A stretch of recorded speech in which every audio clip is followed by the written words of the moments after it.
বিশ্ব সংবাদে আপনাকে স্বাগত। শুরুতেই জানাবো হাতে পাওয়া সর্বশেষ আন্তর্জাতিক সংবাদের শিরোনাম, পরে বিস্তারিত।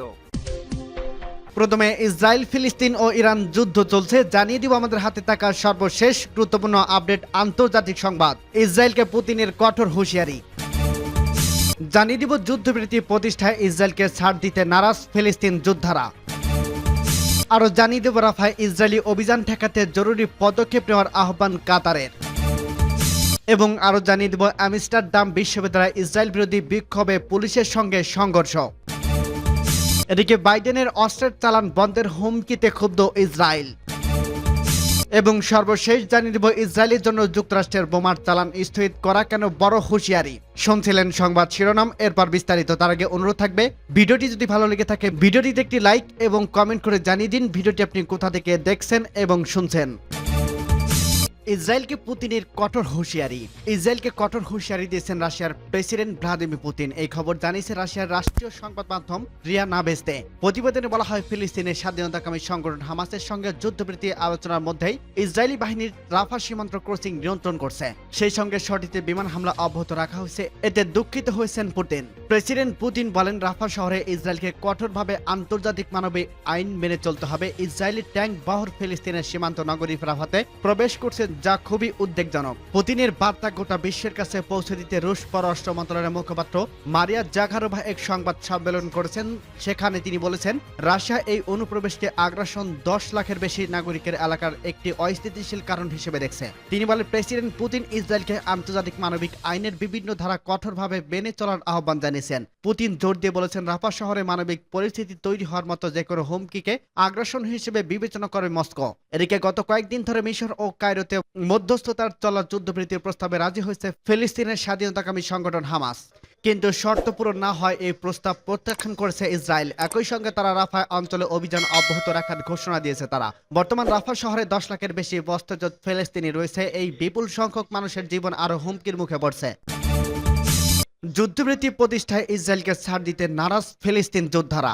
গাজায় যুদ্ধবিরতি ইস্যুতে ইসরায়েলকে আর কোনো ছাড় না দেওয়ার কথা জানিয়েছে হামাস। তারা জানিয়েছে, গত সোমবার তাদের পক্ষ থেকে গ্রহণ করা যুদ্ধবিরতির প্রস্তাবের বাইরে কোনো শর্ত মেনে নেবে না তারা। খবর রয়টার্সের। কাতারে হামাসের রাজনৈতিক কার্যালয়ের সদস্য ইজ্জত এল রেশিক বুধবার 8 মে এক বিবৃতিতে একথা জানায়। তারা বলে, ইসরায়েলের চুক্তিতে পৌঁছানোর বিষয়ে গুরুত্ব দিচ্ছে না। ইহুদিরা রাফা আক্রমণ এবং সীমান্ত ক্রসিং দখল করার জন্য আলোচককে একটি আবরণ হিসেবে ব্যবহার করছে। মিশরের রাষ্ট্র নিয়ন্ত্রিত আল কাহেরা টিভি জানায়, হামাস ও ইসরায়েলের মধ্যে যুদ্ধবিরতি প্রতিষ্ঠার চেষ্টা চলছে। মঙ্গলবার থেকে কায়রোর বৈঠকে বসেছেন হামাস, ইসরায়েল, যুক্তরাষ্ট্র, মিশর ও কাতারের প্রতিনিধিরা। বুধবার সারাদিন ও রাতের আলোচনা হয়েছে। এর মধ্যেই ছাড় না দেওয়ার মানসিকতা প্রকাশ করল হামাস। এদিকে গাজায় দক্ষিণের শহর রাফায় বিমান হামলা অব্যাহত রয়েছে। এছাড়া বুধবার ট্যাঙ্ক থেকে গোলা নিক্ষেপ করা হয়। এর আগে মঙ্গলবার রাফা সীমান্ত ক্রসিং দখল দেয় আইডিএফ।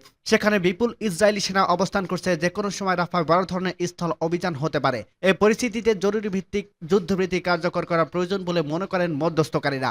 বহু প্রাণহানির পর অবরুদ্ধ গাজা উপত্যকায় যুদ্ধবিরতি রাজি হওয়ার কথা জানিয়েছে ফিলিস্তিন স্বাধীনতাকামী সংগঠন হামাস। যুদ্ধবিরতি চুক্তি অনুমোদনের পর তারা জানিয়েছে, বল এখন ইসরায়েলের কোর্টে। তবে ইসরায়েল বলছে, হামাস রাজি না হলে তাদের দাবি দেওয়া এখনো পূরণ হয়নি। যুদ্ধবিরতি এই প্রস্তাবে গাজায় জিম্মি ইসরায়েলিদের মধ্যে থেকে কয়েকজনকে মুক্তি দেওয়ার কথা বলা হয়েছে। তেমনি ইসরায়েলের কারাগারে বন্দী ফিলিস্তিন নারী ও শিশুদের ছেড়ে দেওয়ার শর্ত আছে। এছাড়া অন্যান্য বিষয় অন্তর্ভুক্ত করা হয়েছে। এদিকে নতুন করে হামাসের করা বিবৃতি তাৎক্ষণিক প্রতিক্রিয়া জানায়নি ইসরায়েল।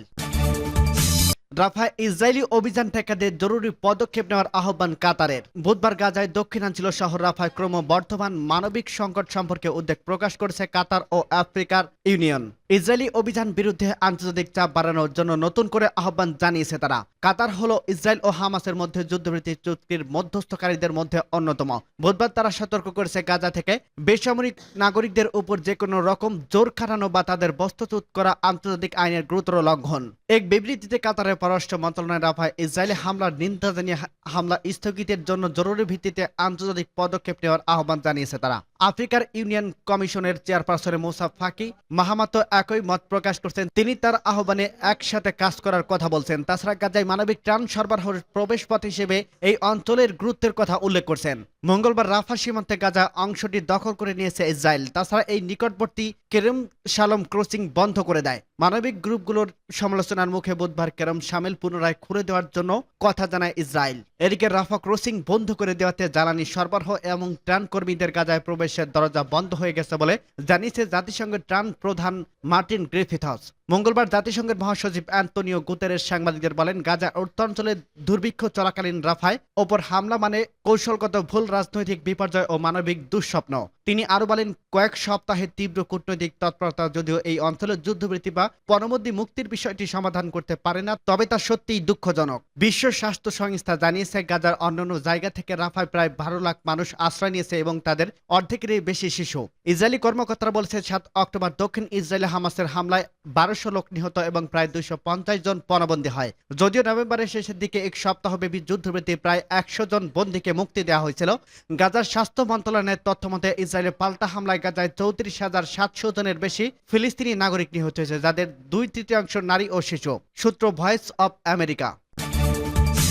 আমস্টারডাম বিশ্ববিদ্যালয়ে ইসরায়েল বিরোধী বিক্ষোভ, পুলিশের সঙ্গে সংঘর্ষ।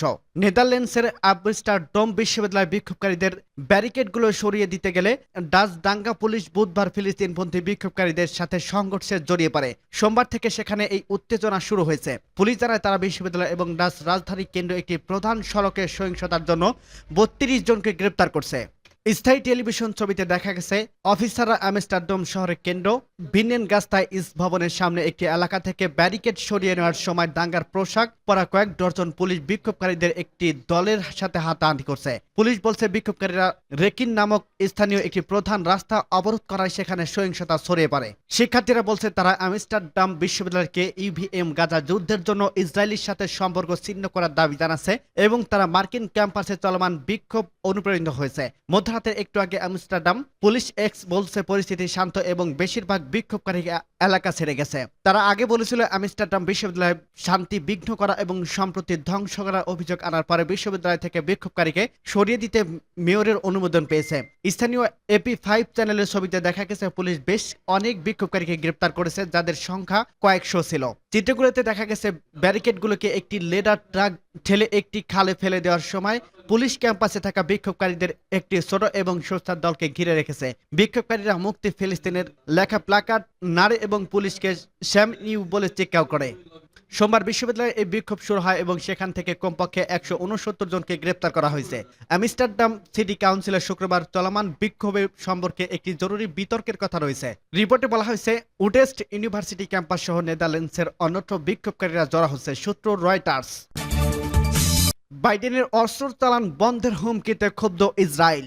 গাজা উপত্যকায় রাফা শহরে হামলা চালানো যুক্তরাষ্ট্রে অস্ত্রের চালান বন্ধ করে দেওয়াতে যে হুমকি দেওয়া হয়েছে তা নিয়ে ক্ষুব্ধ ইসরায়েল। মার্কিন প্রেসিডেন্ট বাইডেনের হুমকির পর আজ বৃহস্পতিবার জাতিসংঘে নিযুক্ত ইসরায়েলি দূত গিলাড এরদান এ নিয়ে হতাশা প্রকাশ করেন। ইসরায়েলি সম্প্রচার মাধ্যম কান রেডিওকে দেওয়া সাক্ষাৎকারে গিলাড এরদান বলেন, যুদ্ধের শুরু থেকে এ পর্যন্ত প্রেসিডেন্টের প্রতি আমরা কৃতজ্ঞতা জানিয়ে আসছি। তার এমন বক্তব্য মেনে নেওয়া কঠিন এবং অত্যন্ত হতাশাজনক। আন্তর্জাতিক সম্প্রদায় আপত্তি সত্ত্বেও ইসরায়েলের রাফা শহরে ট্যাঙ্ক পাঠিয়েছে এবং সুনির্দিষ্ট লক্ষ্যবস্তুতে অভিযান চালাচ্ছে। তাদের দাবি, রাফা শহরটিতে এখন হামাসের নিয়ন্ত্রণে থাকা একমাত্র ঘাঁটি। ফিলিস্তিনের প্রস্তুত বেসামরিক নাগরিকদের অনেকে এই রাফা শহরে আশ্রয় নিয়েছে। সিএনএনকে দেওয়া এক সাক্ষাৎকারে বাইডেন বলেন, ইসরায়েল যদি ফিলিস্তিন গাজার দক্ষিণাঞ্চলের শহর রাফায় 12 ধরনের অভিযান চালায়, তাহলে তিনি দেশটাকে মার্কিন অস্ত্র ও বোমা কিছুই চালান বন্ধ করে দেবেন। তিনি মনে করেন, এসব বোমা ব্যবহার করে গাজায় বেসামরিক নাগরিকদের হত্যা করা হয়েছে। একে অন্যায় বলে উল্লেখ করেন বাইডেন। গাজা উপত্যকা ইসরায়েল হামলা শুরুর পর এটি এখন পর্যন্ত বাইডেনের দেওয়ার সর্বোচ্চ কঠোর হুঁশিয়ারি। বাইডেন এমন হুমকি নিয়ে ক্ষুব্ধ প্রতিক্রিয়া জানায় জাতিসংঘে নিযুক্ত ইসরায়েলি দূত গিলাড এরদান। তার আশঙ্কা, বাইডেনের এমন মন্তব্য ইরান, হামাস ও হিজবুল্লাহকে ইসরায়েলের বিরুদ্ধে সাফল্য পাওয়ার ব্যাপারে আশাবাদী করে তোলেন। এরদান বলেন, রাফার মতো গুরুত্বপূর্ণ ও কেন্দ্রীয় এলাকাগুলোতে যদি ইসরায়েলি বাহিনীকে ঢুকতে না দেওয়া হয়, তবে হাজারো সন্ত্রাসীর কি হবে, জিম্মিদের কি হবে, হামাসের নেতাদের কি হবে? আমরা কি আদৌ আমাদের লক্ষ্য অর্জন করতে পারবো? এরদান মনে করেন, শেষ পর্যন্ত নিজস্ব নাগরিকদের নিরাপত্তার স্বার্থে যা যা করা দরকার তাই ইসরায়েলকে করতে হবে। এদিকে এএফপির প্রতিনিধিরা জানিয়েছে, আজ ভোর রাফাতে ব্যাপক গোলা হামলার খবর পেয়েছে তারা। পরে ইসরায়েলি সেনাবাহিনী জানায়, গাজা উপত্যকায় কেন্দ্রভাগের উত্তরে হামাসের অবস্থান লক্ষ্য করে হামলা চালাচ্ছে তারা। গত মঙ্গলবার ইসরায়েলি বাহিনীর মিশর সংলগ্ন রাফার সীমান্ত বন্ধ করে দেয়। অবরুদ্ধ গাজা উপত্যকায় ত্রাণ পাঠানোর ক্ষেত্রে এই সীমান্তটির প্রধান প্রবেশ পথ হিসেবে বিবেচিত।